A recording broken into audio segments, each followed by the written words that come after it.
دنیا کا شمال میں آخری کنارہ ناروے میں ہے، جنوب میں آخری کنارہ کیپ ٹاؤن سے 70 کلومیٹر ہے۔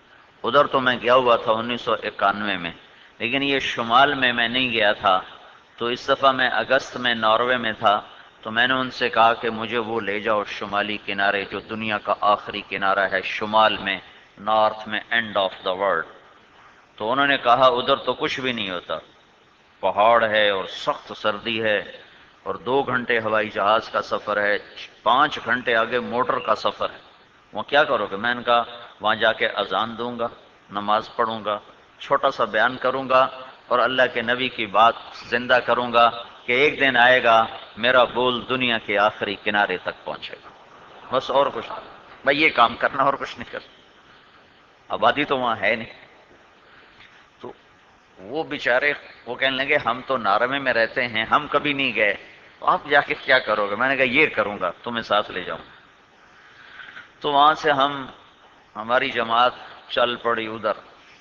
تو آلٹا ایک شہر آتا ہے آخری، شمال کا آخری شہر ہے آلٹا، 5-6 ہزار کی اس کی آبادی ہے۔ جب وہاں پہنچا تو اس دعوت کی عظمت دل میں آئی کہ وہاں 70 مسلمان رہتے ہیں صومالیہ کے، اور وہاں سے روزہ جماعت بھی نکل رہی ہے اور گشت بھی ہو رہا ہے۔ اوپر شمال، وہاں میں کوئی ٹیکسی ملی نہیں، وہ سیزن تھا، ٹورسٹ گرمیاں تھی نا، تو ساری دنیا کا ٹورسٹ آتا ہے وہاں دیکھنے کے لیے، وہاں سورج کا عجب نظارہ ہوتا ہے۔ تو انہوں نے ہمیں اپنی گاڑیاں دی کہ آپ ہماری گاڑیوں پہ چلے، اور ٹیکسی ہمیں ملی ہی کوئی نہیں، ان کی گاڑیاں لے کر ہم آگے گئے۔ تو وہاں سروزہ جماعت چل رہی ہے، وہاں گشت ہو رہا ہے، اور وہاں جماعتیں پہنچ رہی ہیں اللہ کے فضل سے۔ پہلے وہاں مسجد نام کی شے کوئی نہیں تھی، اب وہاں مسجد بن چکی ہے جہاں 5 وقت اذان بھی ہے، با جماعت نماز بھی ہے، اور سارے صومالین مسلمان ہیں۔ وہاں اس علاقے میں 2 مہینے سورج ڈوبتا نہیں اور 2 مہینے نکلتا نہیں، 2 مہینے سر پہ کھڑا رہتا ہے۔ جون جولائی ایسے آتا ہے مشرق سے، اور یوں آتے آتے آتے یہ مغرب تک یہاں جاتا ہے، اور پھر نیچے نہیں جاتا، یہاں سے یوں واپس شمال کی طرف ہوتا ہوا اور یوں آگے جا کر پھر مشرق میں چلا جاتا ہے، یہ چکر لگا رہتا ہے، ایسے چکر لگاتا رہتا ہے۔ اور نومبر دسمبر نکلتا ہی نہیں، یوں غوطہ لگاتا ہے تو پھر پورے 2 مہینے کے بعد نکلتا ہے، 2 مہینے نکلتا نہیں، 2 مہینے ڈوبتا نہیں۔ تو جب ہم وہاں پہنچے تو اس وقت شام کے کوئی 6 بج رہے تھے، لیکن سورج درمیان میں کھڑا ہوا تھا، درمیان، شام 6 بجے سورج درمیان میں تھا۔ پھر وہاں سے سفر کیا گاڑیوں کا، وہ 4 گھنٹے میں پہنچے اس جگہ۔ وہ ایک چھوٹا سا دیہات ہے، پہلے آتا، اس کی آبادی ہوگی 1500، شاید اس سے بھی کم ہو۔ وہاں مچھلی پکڑنے کا کام ہوتا ہے۔ جب وہ آخری گاؤں ہے، اس گاؤں کے بعد آگے انسانی آبادی کوئی نہیں، وہ آخری آبادی ہے شمال میں۔ وہاں بھی 12 مسلمان موجود تھے، اور جو پہلا مسلمان ملا اس کے 10 دن تبلیغ میں لگے ہوئے تھے۔ یہ تمہارے گشتوں سے کیا ہوتا ہے؟ انقلاب آنا چاہیے، انقلاب، یہ انقلاب نہیں تو اور تمہارے گشتوں سے کیا ہوتا ہے؟ تمہارے گشتوں میں تو مرے مرے گشت ہیں، کوئی سننے والا ہوتا نہیں۔ یہ کہاں تک بات پہنچ رہی ہے؟ یہ انقلاب نہیں تو اور کیا ہے۔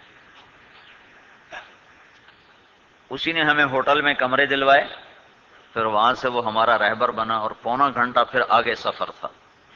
ایسی ہیبت ناک جگہ میں نے یا ہمالیہ پہاڑ دیکھا تھا۔ ایک دفعہ بنگلہ دیش ہماری جماعت جا رہی تھی، تو PIA کی فلائٹ کھٹمنڈو سے جاتی تھی ڈھاکہ، تو وہ پائلٹ نے اعلان کیا، جب ہم کھٹمنڈو سے ڈھاکہ کی طرف چلے تو پائلٹ نے اعلان کیا کہ آپ بہت خوش نصیب ہیں آج جہاز کے مسافر، کہ آج ہمالیہ پہاڑ کی چوٹی ننگی ہے، یہ سارے سال میں صرف 10-12 دن کے لیے ننگی رہتی ہے، باقی یہ سارا سال بادلوں میں ڈھکی رہتی ہے، تو آج آپ ہمالیہ پہاڑ دیکھ سکتے ہیں۔ تو میں جہاز کے ادھر بیٹھا تھا، تو اس نے اعلان کیا انگریزی میں، تو میں اٹھ کے بھاگا، تو میرے ساتھ مولوی اویس بیٹھا تھا، وہ سمجھا نہیں، میں نے کہا کیا ہوا کیا ہوا؟ میں نے کہا آ جاؤ آ جاؤ آ جاؤ۔ ہم ادھر جہاز خالی ہو گیا تھا، کھٹمنڈو میں جا کے سارا جہاز خالی ہو گیا، ٹورسٹ تھا وہ سارا کھٹمنڈو میں اتر گیا گورا۔ تو ہم صرف وہ بنگلہ دیش اجتماع کے جانے والے 40-50 آدمی بیٹھے ہوئے تھے. میں نے جو ایسے کھڑکی میں دیکھا تو اللہ اکبر کئی دفعہ ہم کہتے ہیں، لیکن اللہ کی قسم جو اس وقت میرے منہ سے اللہ اکبر نکلا، وہ ایسا اللہ اکبر کبھی میرے منہ سے نکلا. اللہ اکبر، یہ پہاڑ، یہ اللہ کا کیل ہے تو اللہ کتنا بڑا ہوگا، اس اللہ کا کیل اتنا بڑا. یا اس وقت میرے اوپر ہیبت طاری ہوئی تھی کہ میں نے ایسا منظر مخلوق کا زندگی میں کبھی نہیں دیکھا. یا اس جگہ پہ جا کر وہ ہیبت طاری ہوئی کہ اللہ کی مخلوق اور اللہ کی تخلیق اور اللہ کیسا خلاق ہے. بلا وہو الخلاق العلیم. وہ آگے جا کے میدان سا آ جاتا، میدان ہو جاتا، پھر وہاں جا کے ایسے پہاڑ یوں ہے جیسے کسی نے آری سے کاٹا ہو، سیدھا ایسے کٹا ہوا، آگے سمندر، شمال کا آخری کنارہ دھرتی کا، آگے سمندر. تو وہاں اگست میں ٹیمپریچر مائنس چل رہا تھا، اور سورج 1 اگست سے سورج ڈوبنا شروع کر دیتا ہے، اور آدھا گھنٹہ، پونا گھنٹہ، گھنٹہ، 2 گھنٹے، 3 گھنٹے، 4 گھنٹے ایسے بڑھتے بڑھتے بڑھتے بڑھتے نومبر میں بالکل غروب ہو جاتا.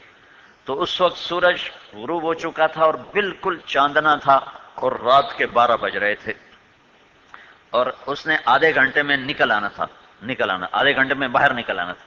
تو اس آدھے گھنٹے میں ہم نے مغرب بھی پڑھنی تھی، عشاء بھی پڑھنی تھی، فجر بھی پڑھنی تھی. تو میں گاڑی سے نکلا اور سرد ہوا، تو یہی چادر میرے پاس تھی، میں نے منہ لپیٹا اور دوڑ لگائی.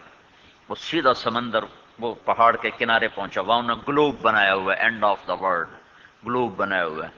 تو وہاں ٹورسٹ اوپر چڑھے ہوئے تھے، تو میں وہاں سے کراس کر کے آگے سمندر کے سامنے ریلنگ لگائی تھی، اس پر ٹیک لگا کے پیچھے کر کے میں نے جتنے میرے پھیپھڑوں میں طاقت تھی میں نے اذان دی.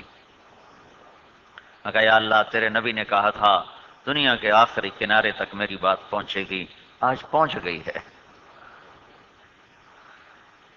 باہر سردی شدید تھی، پہلے میرا جی تھا باہر نماز پڑھیں، لیکن وہ کھڑا نہیں ہوا جا رہا تھا.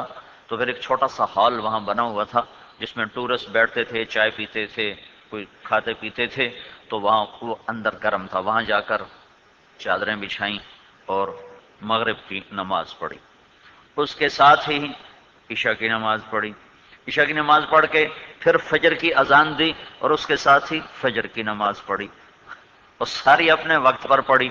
مغرب عشاء تو اکٹھی ہو جاتی ہے، لیکن فجر تو اکٹھی نہیں ہوتی. پر یہ زندگی کا علم بھی تھا، تجربہ بھی تھا، مشاہدہ بھی تھا.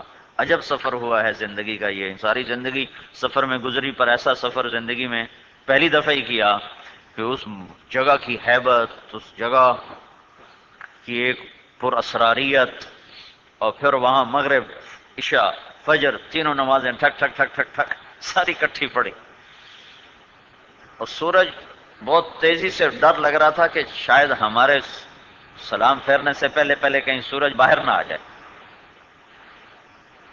فجر پڑی، پھر چھوٹا سا بیان کیا، سارے تبلیغ کے سارے کام کیے، چھوٹا سا بیان کیا. من گلو بھائی، اللہ نے تبلیغ کو، مولانا الیاس صاحب نے بھی کہا تھا کہ آخری کنارے کی نیت کرو. قاری بدر الدین رحمۃ اللہ علیہ وہ بیان کر رہے تھے، سامنے 10-15 میواتی بیٹھے تھے. تو مولانا الیاس صاحب نے فرمایا بدر الدین کنہیں سنا رہے ہو؟ کہا جی ان کو، کہا تیرا بھلا ہو جائے، آخری کنارے کی نیت کر، آخری کنارے کی نیت کر. تو اس بندے نے نیت کروائی تھی کہ نیت کرو کہ آخری کنارے تک بات پہنچانی ہے. تو اللہ نے مجھے شمال آخری کنارے تک پہنچایا. وہاں نماز سے 3 نمازیں پڑھیں، 2 اذانیں دیں اور بیان کیا. ہمیں ان کی زبان نہیں آتی تھی، ورنہ کسی کو پکڑ کے دعوت بھی دے دیتے، اور ہمیں انگریزی ان کو نہیں آتی تھی، نارویجن ہمیں نہیں آتی تھی، اور پتہ نہیں کہاں کہاں کی خلقت وہاں تھی. لیکن نماز پڑھنا، اذان دینا، یہ سارا دعوت کا عمل تھا. وہ ہماری تصویریں اتار رہے تھے جب ہم نماز پڑھ رہے تھے، ہماری تصویریں اتار رہے تھے. تو متاثر ہوئے تو انہوں نے تصویریں اتاری. مزید ایسے ویڈیوز کے لیے ہمارا چینل سبسکرائب کیجیے.